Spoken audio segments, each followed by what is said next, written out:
Hey, good afternoon. Thank you so much for joining Tag Magazine today for our By the Way panel discussion, which we will be chatting about being a bisexual woman in the queer community, definitely with the focus on the queer women's community. I'm super excited to have this conversation. It is definitely long overdue. But a couple of things before we get the conversation started. For those who don't know, my name is Eboné Bell. I am the editor-in-chief of Tag Magazine. We are a print publication, website, podcast show for everything lesbian, queer, and under the rainbow. So that's who I am. I do identify as a lesbian or queer, and that's important that I say that because I'm here to moderate, ask questions, and listen. Just like everybody out there watching right now. And speaking of, if you do have questions or comments along the way, you can just comment right there on our Facebook comments for the video. If you're watching live on YouTube, you can also comment there or ask questions, and we'll try to get to as many as we possibly can. So without further ado, I have a wonderful panel that I'm super excited to have this conversation with. They all identify as bisexual women, and it should be noted that they are not speaking for the entire bisexual community. I do not want to get those emails from people. They are speaking from their own experience, their own opinions, and I know it's going to be great. So we have three panelists. We have Dr. LaNail Plummer-Marcano. Some of you might remember her from the conversation we had about a month ago on self-care in the Black queer community. If you haven't seen that, go back to our Facebook or our YouTube. Fantastic conversation.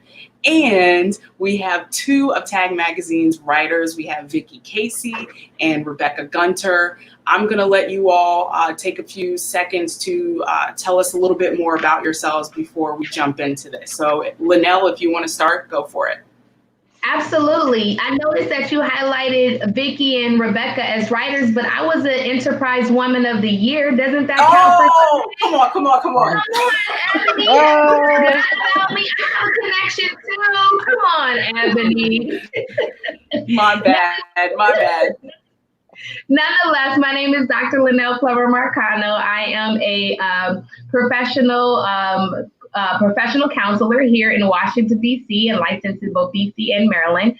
I'm also the CEO and the owner of Onyx Therapy Group, which is a mental health company that has 8 offices in 3 states, and we specialize in mental health services as well as training and education. One of our primary populations that we work with are members of the LGBTQ community. As I proudly highlight my identity as a bisexual woman, I am part of the B in the LGBTQ.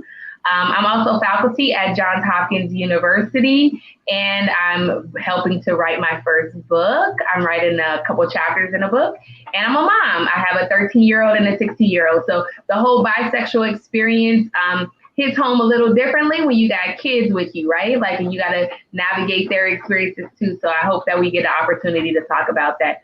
I'm married to my beautiful wife, Megan, and that is also an element that we get to talk about today. So I'm happy to be here today, super excited about this platform, have been talking about it 100% to everybody because it's extremely important to me that bisexual people are highlighted within our community. So thank you for having me here, Ebony. Yeah, absolutely. Vickey? Hi, everyone. My name is Vickey Casey. I am one of the writers with Tag Magazine. You've probably seen me pop up here and there. I'm a technical writer at the FDA, and I'm an assistant professor of photo and video storytelling at Georgetown. And I am extremely excited to be on this panel and learn and listen and share. Awesome. And Rebecca? Follow that, right? Gee. Hey, everybody. I'm Rebecca Gunter, 25 years in the DMV, 23 of those in DC, and now live a sleepy little life in Edgewater, Maryland. I'm the mom to a very out queer 12-year-old daughter, which I raised with my husband. And professionally, I'm a brand strategist, a marketing person, and a copywriter. So I have been able to use that voice at TAG, which has been extremely cool. And I'm excited to explore this conversation as well because it's one of my favorite topics. Awesome. Yeah, we have Thanks for having me. Oh, sorry. And thanks for having me. Of course. Anytime. I'm super excited. Thank you for having us. So I appreciate it. So let's just start with the quintessential question of how did you, and this is a question for everyone. When did you know, how did you know that you were a bisexual woman? I'll start. Go ahead, Rebecca. Go ahead. All right. Okay, I'll kick it off. I probably should have known when I was like 12 or 13 and I was practicing making out with like neighborhood girls. So that should have been a clue. But I honestly didn't really discover the fruition of my attraction to women as well as men when I was about 20, 21 years old. So making out with a girl in the parking lot and feeling all those unbelievable butterflies that I hadn't felt with anybody else before pretty much put the sign the ink on the document, shall we say. And I've been living with that level of freedom of expression ever since. Awesome. All right. I can go next. I went to boarding school for high school, an all-girls boarding school. So I was surrounded by women, well, I guess other teenagers, all day, every day. And I had this really fun opportunity to go with my friends to a sleepover for a long weekend. And teenagers being teenagers, you know, we found the bottle somewhere, and I kissed my first girl and went, this is actually kind of nice. And then as I, you know, hindsight's 2020, and I really should have figured it out when I was like 7, you know. Because, you know, there were all these boys that were cute, but then there were all of these girls that were also really, really cute. And no one else around me seemed to be going through this tug of war. And then in high school, I met a bi person that told me they were bi, and I went, eureka moment. I know what this is.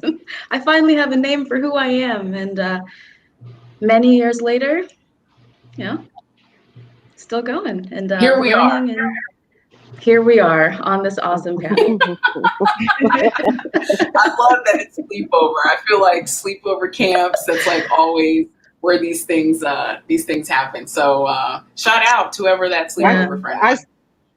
I still love sleepovers. I'm a big advocate for sleepovers. So I don't think those should be done by the time you're out of high school. No, I agree. Vicky, I love a good pajama party. Vicky, it's so funny you mentioned the virtual sleepover. Oh, we could. Vicky, it's funny I'm that sorry, you LaNail, go ahead. Because as soon as you said sleepover, I had an image to my sleepover, one of my sleepovers, and I was like, aha, okay, that's how it works. So for me, I was a relatively young girl. I was about 7. I am extreme. I've always been like super self-aware of who I am, but also where I fit into places. Which was interesting because at 7 years old, I was like, there's something different about me, right? And I wasn't completely turned off by guys, but I also had a very strong inclination to women, to girls, right? So I was like, what does this mean? Because my mother eventually was very active in the church, I didn't have a place to actually say where I was. And I am very spiritually inclined. So I didn't know how that like added into these concepts of like heaven and hell and things like that, where I was like, well, the straights get to go to heaven, but the gays go to hell. And so like, what is happening here, right? So I was trying to figure that out in my young adult years, in my adolescence years. But I knew at about 7 that I had an inclination towards girls and towards guys. But interestingly enough, although it seems like based off of our panel, I probably knew very early, I actually didn't come out until about 6 years ago. So my story, I spent most of my life in a closet, and then hopefully, Eboné, we could talk about that in details, because coming into the LGBTQ community, I went back into the closet, right, as a bisexual person, in that I had to kind of suppress the attraction to men that wasn't embraced by, the lesbians in my life. But for me, I knew at about 7 years old, and so as a mental health professional, when people say kids don't know, and we're pushing sexuality on them, it's not sexuality we're pushing, we're allowing them space for attraction, which is very different than sex, right? So for me, I was a young girl, and then went through adolescence, with experiences, isn't that what we call it, like experiences, and fun time. And then in my 30s is when I say, you know what, 2 tears in a bucket, the world needs to know who I am fully. That's What's awesome. 2 tears in a bucket mean? Well, we're going to say the rest of it offline, but it's 2 tears in a bucket, blanket. Yeah. Oh, I'm stealing that. That's Listen, the name of that's my memoir. It rhymes with bucket. That's the name of my new memoir for sure. That's fantastic. So LaNail, let's jump into this question, because a lot of times when we have those experiences, we always say, "Oh, this person is curious or bi-curious." What is the difference between curiosity and identity? Yeah, absolutely. So curiosity is a matter of being in an exploration phase, right? Like, so you're trying this and you're trying that, and you wonder about this, and you wonder how you fit in here, and you wonder how you fit in there. Identity is around the solidification of that, right? So after you've tried whatever you need to try, you then associate with it. And keep in mind, everybody has different variances of trying, right? Some people don't have to try. Interestingly enough, we often use this term trying with people who are trying to be a part of the LGBTQ community. We don't use that same terminology for heterosexuals. We don't say, were you trying to be straight? You know what I mean? Or, did you try to be with this person? We often use that term when we're talking about the LGBTQ populations.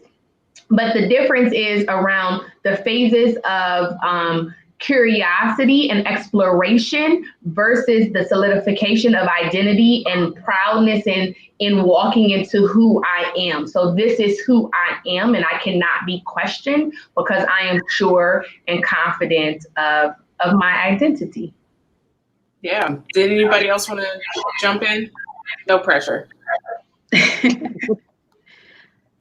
And I think one of the issues is that for a lot of people, sexuality and attraction are very fixed, and they're fixed around physical attributes like genitalia, and sometimes presentation. And for a bi person, it isn't. Bi people might not necessarily be confined to those specific physical attributes. So when while you're curious and exploring, those are people who are trying to figure out exactly who it is and what it is about who it is that they like, and then you arrive at identity. But that exploration, people make things either very easy for themselves or difficult for themselves or others around them. So, a lot of the stigmas that I think we've encountered or others have encountered are because of the after effects of some of that exploration and people growing and maturing. It's as you grow and mature within yourself, you might not leave the best impression on the people that you've come in contact with, and that doesn't just go for bi people, that goes for everyone. Yeah. That's a good point. Want to give a shout out to Eva, by the way, who's watching and said, thank you for doing this and speaking your truth. Wish there was more community and support to know who we are. Awesome. Thanks, Eva. Rebecca, you wanted to come in? Yeah, I just wanted to say, like, I just think we're all a little gay. And if you like it, and stick with it. And if you don't like it, then don't. And I think it's a human quality to want to put a label on everything, but I also think that we're human beings who have sexual expression. Some I understand, some people do not, but in general, human beings have a sexual expression, and who that is, really depends on just what you're into, and try it, like it, stick with it. Don't do it anymore. Yeah, definitely. All great points, by the way. So let's just jump into this real quick. So I know that we see a lot of celebrities who come out as bisexual, and many of them are in relationships with men, which makes me wonder if some of this relates to a study that was done in 2018, where they found out that lesbians and gay men alike see bisexual women more attracted to men. Why do you think this is? Oh, there's so much more available. I mean, that makes sense.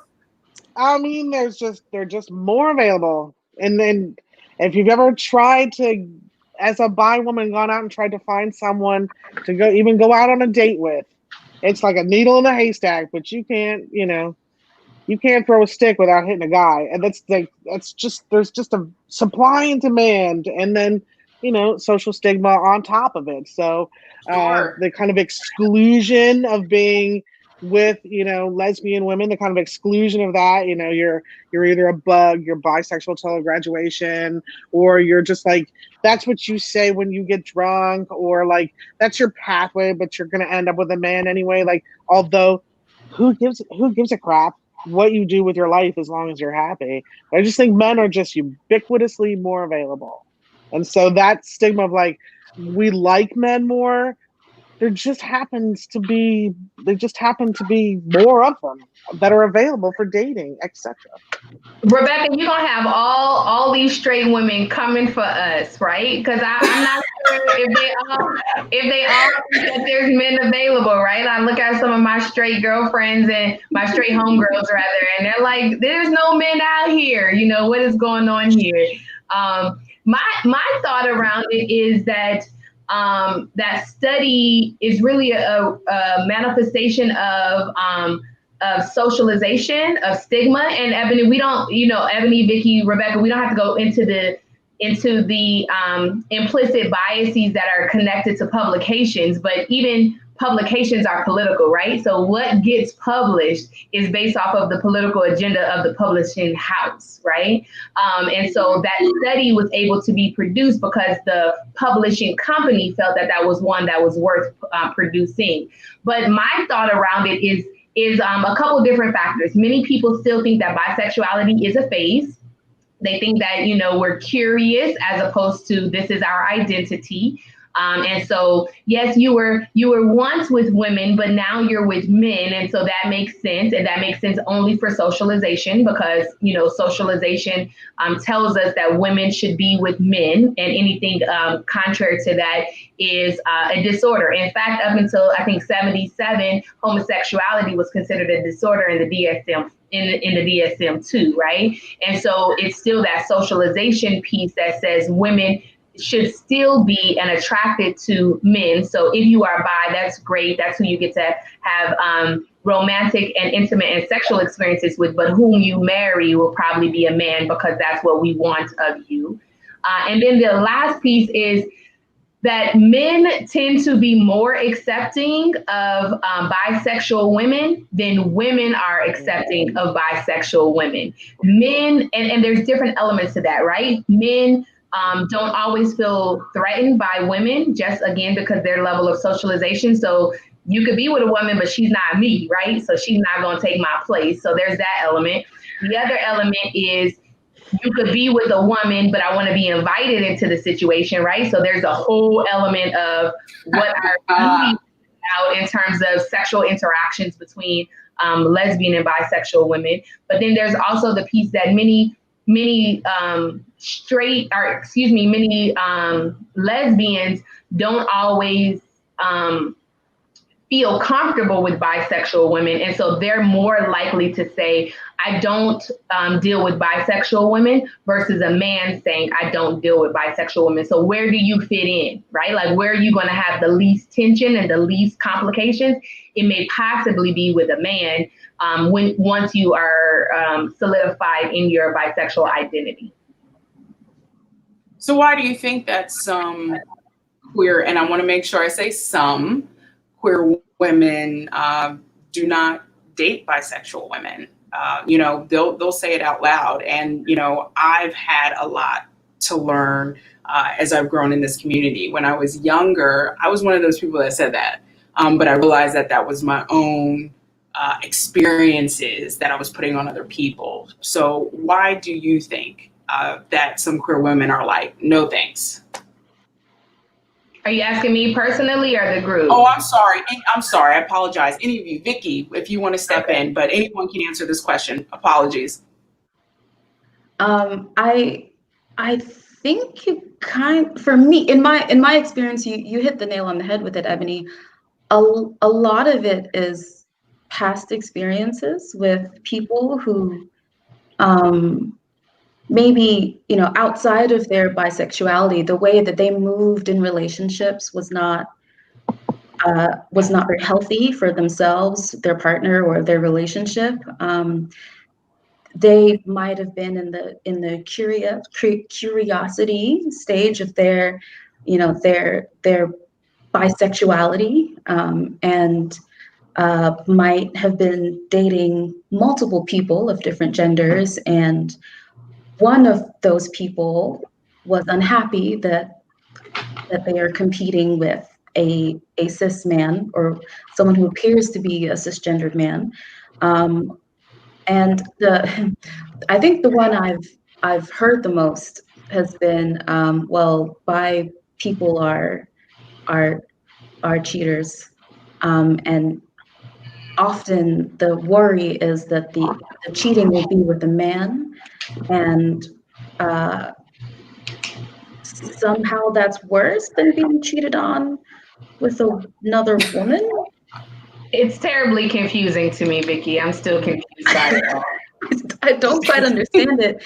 And I've had these conversations enough times to kind of point out that cheating and your sexual identity are not mutually exclusive.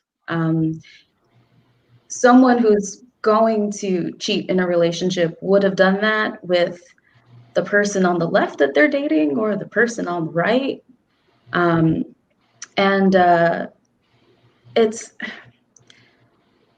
guess it's just fear, because there isn't there are very few other situations where within the community this blanket is put on a specific identity, because everyone in all of the letters, there's someone in all of the letters who has been unfaithful to their partner or spouse or whomever, and somehow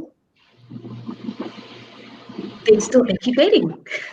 Mm-hmm. But when a bi person, is open about their bisexuality, tells them right away, then there's an immediate, oh no, not you, because you're definitely gonna do it. Mm-hmm. Instead of kind of reflecting on that past trauma and working through it and looking at this whole new person as a whole new person in a whole new relationship. Mm-hmm.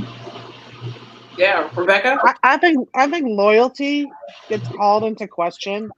I think that people that for as we're talking specifically about why lesbian women will not date bi women, I think that there is a fear or a mistrust that your loyalty to the community is fake or appropriated, or put on, and that you feel and that you can leave that community and safely like walk down the street as a cis straight person with your boyfriend anytime, and you haven't struggled with the same level of kind of oppression and as much stigma, because it's so easy to just kind of code switch back and forth between two very different, very binary worlds. So for the people who, kind of like live and die by the civil rights aspect of it and the kind of for us, by us aspect of it, I think bi women represent a threat to that as being, almost like, again, almost appropriation in a way, and the loyalty to the community is called into question, and your integrity is also called into question, because you can live the easy road like that, and that seems unfair somehow. Yeah, I mean that's a really good point. LaNail, you wanted to jump in?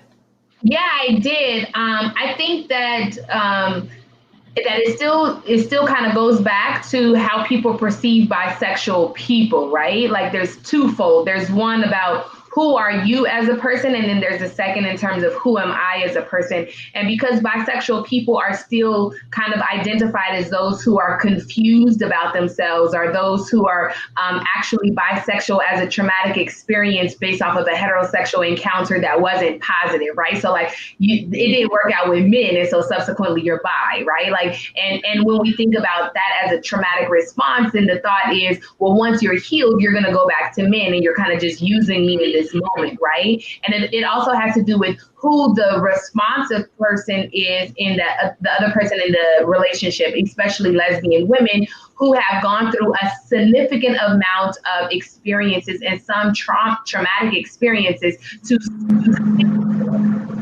a lesbian, and then they think bisexual people get the easy way out, right? Because what they're talking about is passing privilege. They're not talking about bisexuality, but because they don't know the difference between the two terms, they use them interchangeably and think, you get the easy way out, I have to fight my way through, we don't have the same similarities.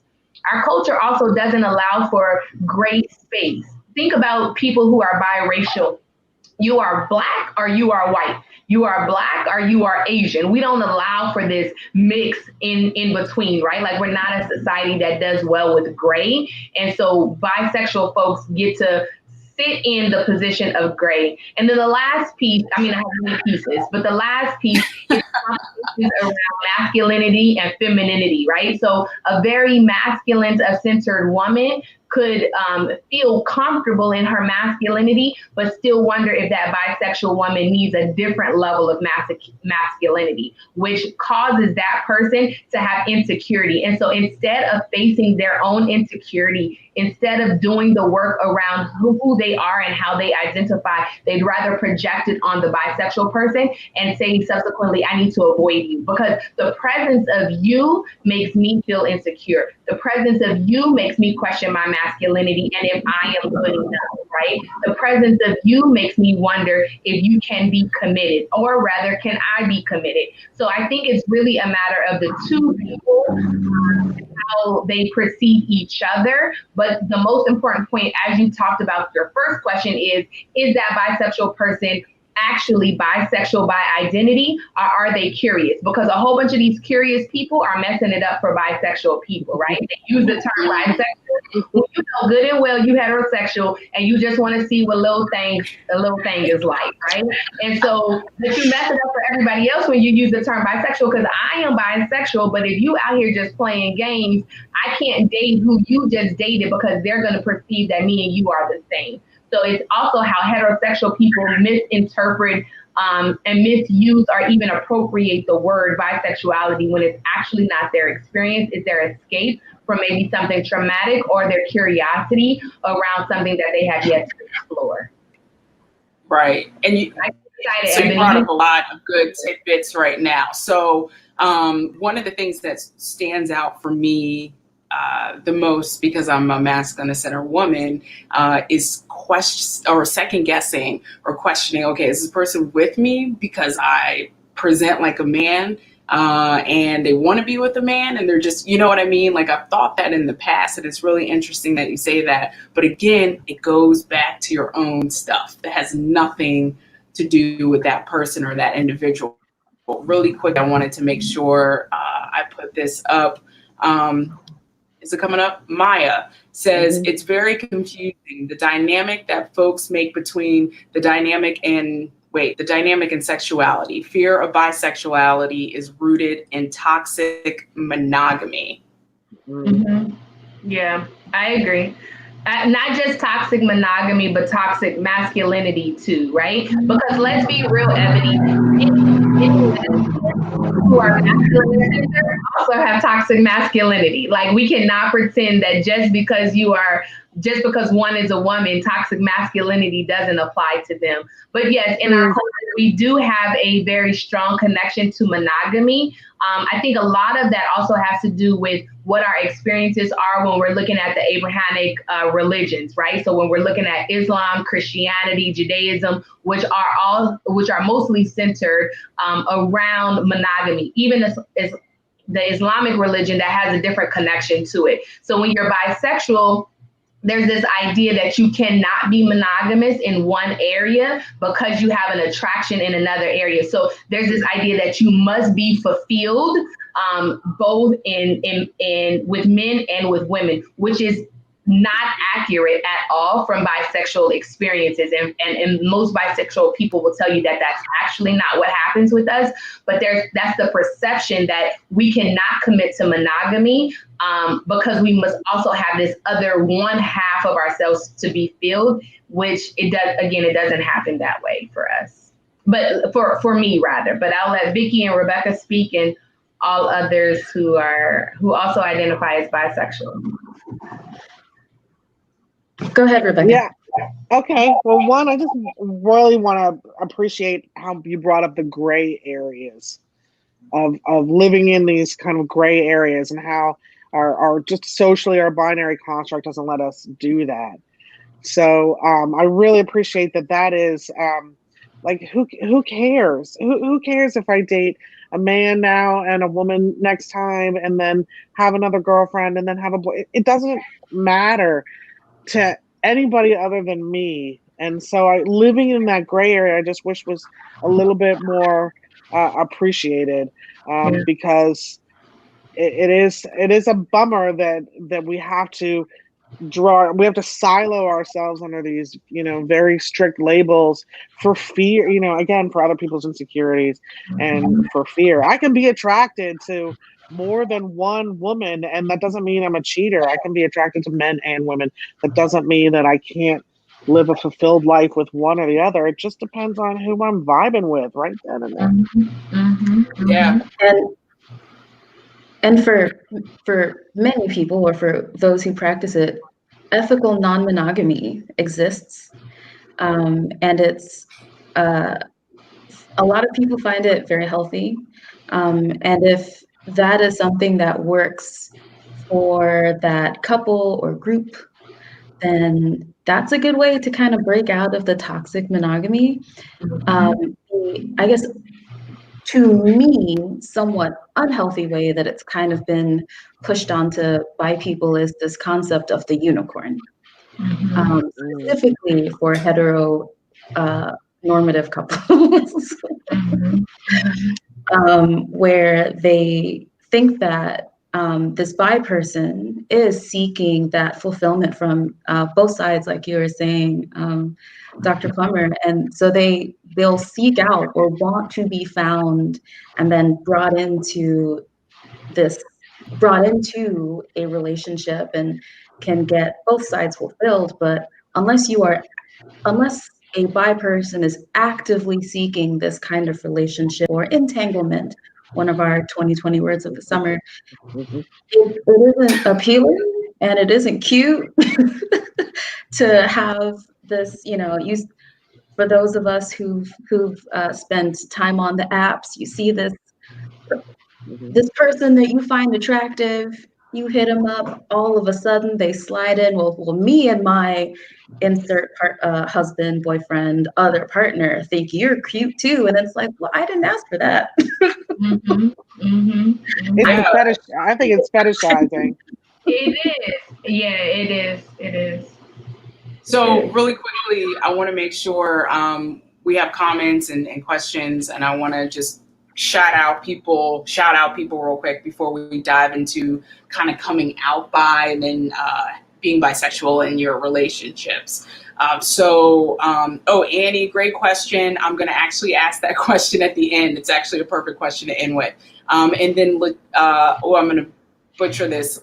Lincino Chinchilla says, also, there's the misunderstanding that bi people need to be with both men and women, when actually they are happy with either men or women in a monogamous relationship. So I think people are getting a lot of things out of this. So thank you guys. Keep the comments and questions going. So I think LaNail brought it up about passing. You brought so many great topics up. I don't want to assume, but I think you all identify or you are feminine of center, right? So you can pass for a straight woman. How often do you see yourself having to come out in personal relationships, professional relationships, or do you just not at all? Because it doesn't matter. Like, what's your experience with that? I come out all the time. I come out all the time, Ebony. I clearly had a big coming out experience, if you will, but because of my presentation and the way that I carry myself in terms of what people think they know about me, right? They're very much like, oh, she's femme and she must be with a guy. And it's ridiculous the amount of comments that come in, not just from men, but from women, not just from the hetero community, but the same-sex community too. And that, how's your husband? Where's your husband? And it makes it even more complicated because I have children that I had prior to coming out. And so there is a man in our world, if you will, being the kid's father, but not necessarily my husband. But I find myself often having to say something like, even when I introduce myself, I think I said something about, and I have my wife, right? Like, that is what my coming out sounds like frequently, like, and this is my wife. And if I'm teaching my students, and I may have to say something like, this is my wife. And part of that coming out is also because I want to prevent people from saying something ignorant and then having to correct them, right? So let me tell you ahead of time that this is who I am, and this is how I identify, so that you don't say something ridiculous, and then we have to spend time unpacking your biases, right? And so I come out frequently. And I think my kids, although they are heterosexuals, and they, I think that they come out often also, right? Like, they make the distinction between who they are and the distinction between who I am. So they'll often talk about my mom and my stepmom, or my mom and my mom's wife, just again to make it clear to people that we are a family that is led by a same-sex couple. Sure. Vickey or Rebecca, do you want to speak on your coming out experience? Go ahead, girl. Okay. I think it usually happens in conversations, right? Because because being in female-centered spaces is more comfortable, because gotta make a blanket statement here. Bars and clubs with lots of men, not always very fun because of things like toxic masculinity. So because I spend so much time with queer women at events, we're at League or XX Plus or any the tag events, there are a lot of assumptions about, the same with Dr. Plummer. A lot of assumptions are made because I am feminine presenting, and the majority of the people I've dated, including my girlfriend, are either masculine presenting or kind of leaning more towards a masculine presentation. So a lot of people would just assume, And it's kind of up to me, kind of reading the room, whether or not I feel like having that conversation that day, or whether or not I feel like making the correction that day. And it's sometimes there might be someone who might know me a little bit better and say, wait, are we all lesbians here, or does anyone identify differently? And then I'll say, oh, actually, I do. Or some situations where I'll just do that myself, and be able to provide a perspective from a perspective from a bisexual person. So it's less so now since COVID has kept me home and canceled events. Yeah, and so it's mostly just been in conversations with people who probably just made an assumption, and then either I or someone else will ask to make sure, because thankfully the people I spend time with are very conscious, so that's helpful. Yeah. I also wonder if you feel safe, depending on the environment that you're in, if that makes any sense. Like, like for me, I always joke, like when I walk in a room, like I'm a walking gay poster, right? I feel like I usually don't have to come out. But I know for feminine presenting women, I wonder if safety is also an issue, and maybe not. But as you were talking, Vickey, is just something that came to mind. If Rebecca, if you want to jump in at all. Sure. You don't have to. No, it's I really want to tell my coming out story as it relates to my kid, which was actually hilarious. So I'm just me, like just living my life as me. Most of my friends know that I'm a very open, fluidly sexual person, and I could be crushing on just about anybody in the room. But I shared before, my daughter's extremely out. She's never been in a closet. She's very proudly announced her associations, her affiliations with the community, and she was very up, in defensive mode, one day in the car, like, Mom, you just have no idea what it's like. You have no idea what it's like to be part of the queer community if you're a lesbian. And I said, well, actually, I've identified as bisexual since I was about 21 years old. And if you could have dropped it, you could have heard a pin drop. She's like, so sometimes it becomes, it's not, I never really would feel unsafe coming out. I just am myself, and sometimes people are shocked, like my own kid who was like, what? Mama's cool? Who knew? Anyway, that's really a coming out story in reverse. From mother to kid.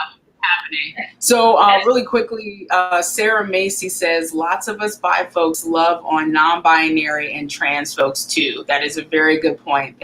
Thank you, Sarah, and hello. How yeah, I know, Sarah. Does your bisexuality show up in your relationships? I know two of you are in relationships with queer women. Rebecca, you said you have a husband. How does that show up? Have there been any hurdles, discussions? Does your partner not want you to come out as bisexual when you guys are out and about? Like, not really. He does not.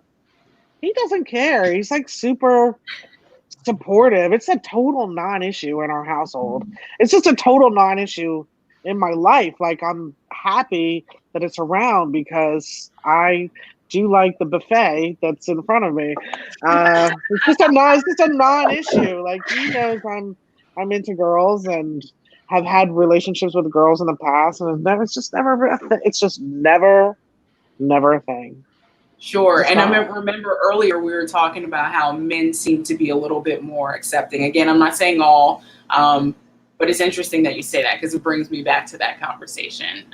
But yeah, I'm sorry. I just want to say, like, I think jealousy is just insecurity, and he's not insecure. So he doesn't like steep in toxic masculinity. He's not insecure about it. If I'm crushing on a girl, or remembering a great crush on a girl, that's not an affront to his ego in any kind of way. So I'm living the dream in that way, I guess. Yeah. Insecurity. I mean, that's a huge thing. Security versus insecurity. LaNail, how does it show up in your marriage? Absolutely. To go back to what Rebecca said a second ago and tie it into what I was saying earlier, I do indeed believe that men tend to be more accepting. And although I do believe that the crux of a lot of this has to do with security, I think it also has to do with socialization, in that men just don't feel they need to compete with a woman, right? So you can be in love or attracted to a woman, but she is nothing in comparison to me, which is also where I see how men fit into the equation when it comes to bisexual women. In terms of safety, I don't know if I always feel safe. You know what I mean? I think you guys have all seen my personality over the last 45 minutes, and I'm very bubbly and I'm very upfront and I'm very direct. But I do, like Vickey said, find a lot of comfort in being with women, whether it's socially or professionally, but still it burns a little bit when lesbian women are not comfortable with my identification around sexuality.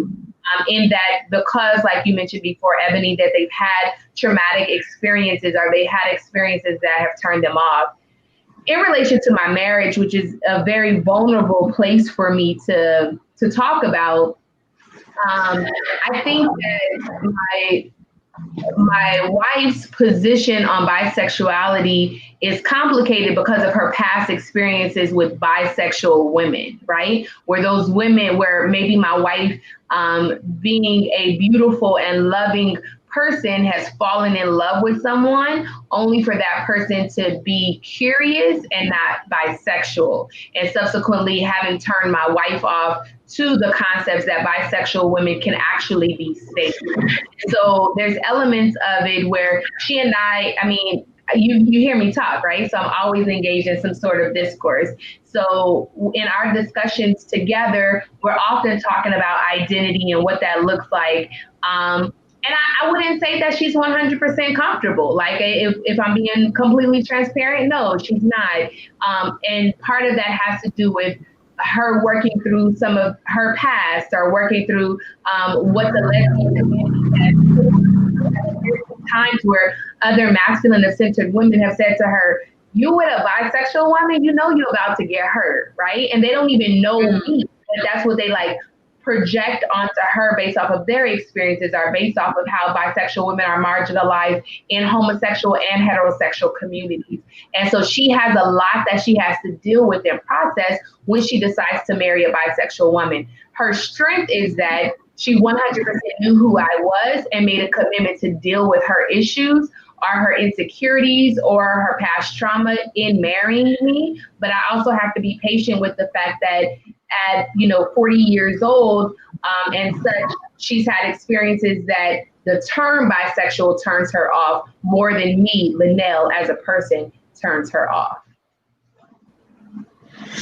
Interesting. Yeah, Vickey, how does it show up in your relationship? And listen, I'm not trying to get anybody in trouble here with their significant others. I'm not in trouble. I am a womanist. Yes. No, I really appreciate your honesty. I think it's important because that shows up, I'm sure, for a lot of people. But yeah, Vickey, please. So what's hilarious is that I had a conversation with my girlfriend about this topic a couple of days ago, because she is comfortable with my bisexuality, has known from day -10, and we were actually sitting and trying to figure out exactly how it is my identity affected the both of us. And we landed at, it didn't really. Except that I'm dating her, it doesn't affect her at all. It's very much if I, go to the doctor and they'll ask, give me your sexual history and find that, from this time to this time, and find that it's only women, they won't ask about, any men that have been in my life. So it's, it shows up outside of my relationship more than it shows up within it. And part of that is because, like Rebecca, she doesn't have issues with jealousy. She is, confident within herself and confident that, the term also, like your wife, that she dislikes, and the images that she associates with by people, don't actually have anything to do with me and who I am. So I think I've lucked out, and I in that sense, because she kind of arrived there before we entered each other's lives. So there wasn't any of this, oh my God, wait, you're bi? Oh, wait, we have to have another conversation and reevaluate whether or not we should be together. It was this, oh, okay, cool. And then when we went from, the various stages of dating each other, it just, she saw that I, as a bisexual person, didn't have a desire to date any other humans that, I encountered. So it wasn't a problem. And I'm very happy and very blessed in that. Because it doesn't really come up unless we're specifically talking about the community and stigmas and the negative experiences that bi people have within the community. Yeah. So. With that being said, Eboné, if I could interject, I know we're going to go into some questions. I also think that no, please go ahead. Part of that also has to do with whom we consistently spend time with, right? So when we're with our friends that are within the LGBTQ community, it's not as much of an issue as when it comes into maybe some of our heterosexual friends. And it's interesting because my wife and I had a conversation recently about the fact that around perception, other people's perceptions of bisexuality and what that means for her in a masculine of center role as a protector, right? So if people are perceiving you this way, how am I to respond? And do I need to be in this position of response and protection, or can it be a conversation that we just don't have? Like, what does that look like? And so it's navigating all the different dynamics. And my wife, as I said, in being transparent, has expressed what her position is, but she also knows that as I continue to advocate around certain populations, she has to be comfortable with what her position is. And so that's why she's going through this process of understanding what does it mean to be bi? What does it mean to be married to somebody that's bi? What does it mean to be bi when you're in a lesbian community versus when you're in a heterosexual community? What does it mean to be bi when you're raising kids? And so I think all of this kind of came onto her at one point. How could she resist me? She couldn't, right? So when she met me, she was like, I love this lady. So yes, your identity, it's whatever, right? But she also had to get comfortable with the fact that there was all this external pressure that we've been talking about for the last 50 minutes around what bisexuality means, and that she wanted to protect me from that. And so it was not always about her and herself, although there's an element of that, but also about her wanting to protect me from the backlash of both communities when one says out loud, I am a bisexual woman. Did that make sense? I hope so. I hope that. Yeah, it makes a lot of sense. I want to make sure I ask a couple more questions before we leave. If one or two of you can answer, what do you think is one of the biggest, and we probably maybe talked a little bit about it, one of the biggest misconceptions or stigmas related to bisexual women? That we want everybody. And listen, honey, we don't want you. Okay, so you don't have to worry about that. Like, we want who we are with, and we are very comfortable with whom we are with. But it's this concept that we want everybody and that we can't make our mind up, and that's not how it is. I think somebody, maybe Rebecca or Vickey, said it a second ago. We are 100% comfortable with whom we are with. That the decision has not much to do with sexuality, but more to do with character. So if we break up with you, it's not because you have or do not have a particular genitalia. It's because your character is not aligned with our character, or your personality is not aligned with our personality. It has less to do with what you're working with underneath those little shorts you got on. and Just, I feel like we will take that answer for sure. That's a very good point. And I would love for each of you to answer. I want you guys to answer this last question that Annie Brown has. Please, I think this is a great way to end. What advice would you give to women who think they might be bisexual? Great question, Annie. I love that question.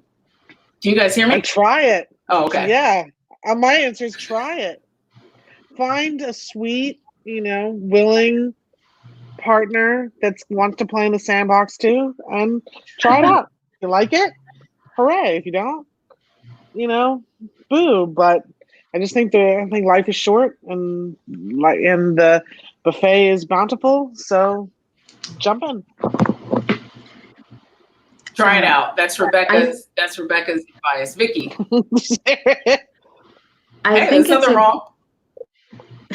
No, that's fantastic advice, because usually everything will click into place. Either you'll like it or you won't. You'll know, right now. Yeah, exactly. You'll know if you're into it or not. My advice would be, don't be discouraged by the fact that you might not be able to envision who the gender of the person you might spend the rest of your life with. For me at least, there isn't their silhouette of this figure or this figure, figure with pants or figure with a dress that when I was dating I was just meeting people and figuring out what it was about those people that I liked and I didn't like, and whether or not that, this experience could lead to something else. And really just there will be many, many, many, many, many, many frogs before you get to the one that turns into your forever person. And don't let the gender of those frogs stop you from, at the very least, having a conversation. That's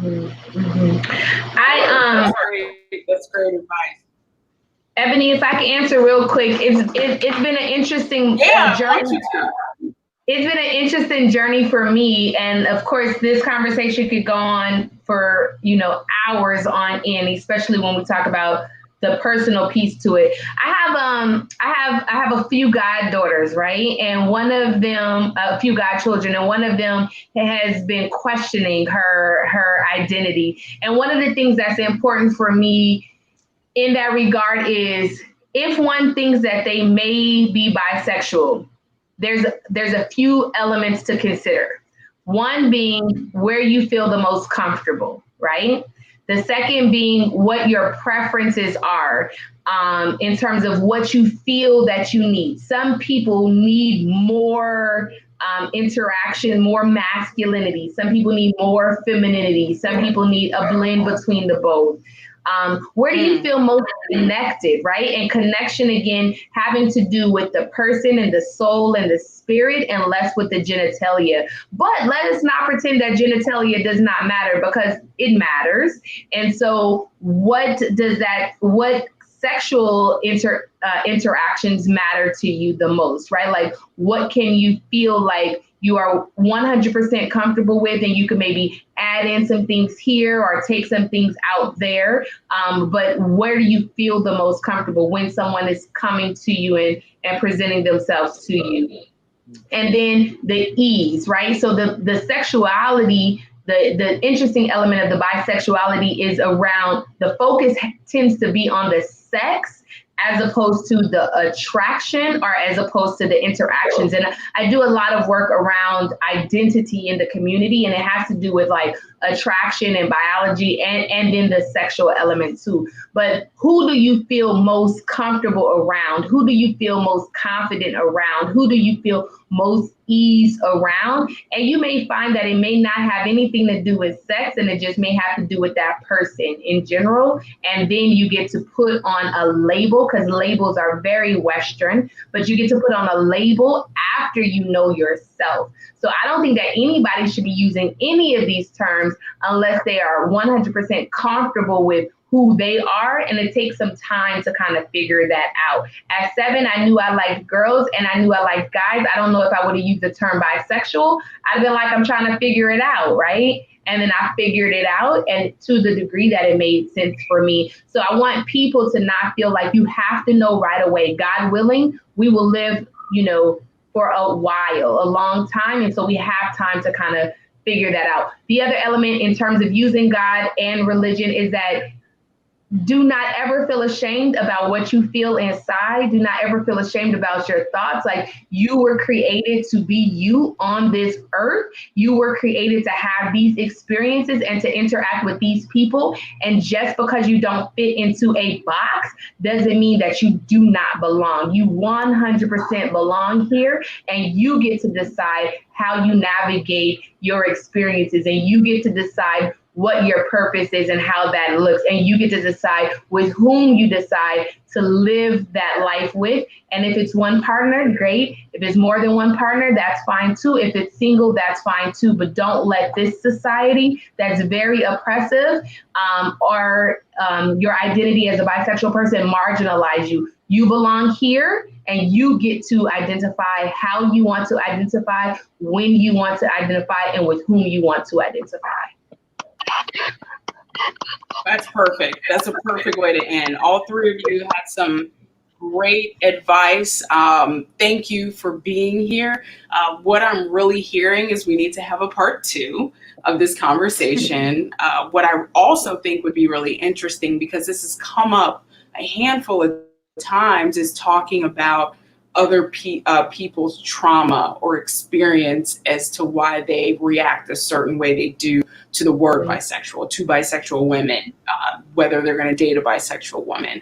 I think it'd be really great to bring on people like that to have that conversation. So I hope you guys would come back for that conversation. And yeah, you heard it here first, folks. We're going to have that next month, so look out for that.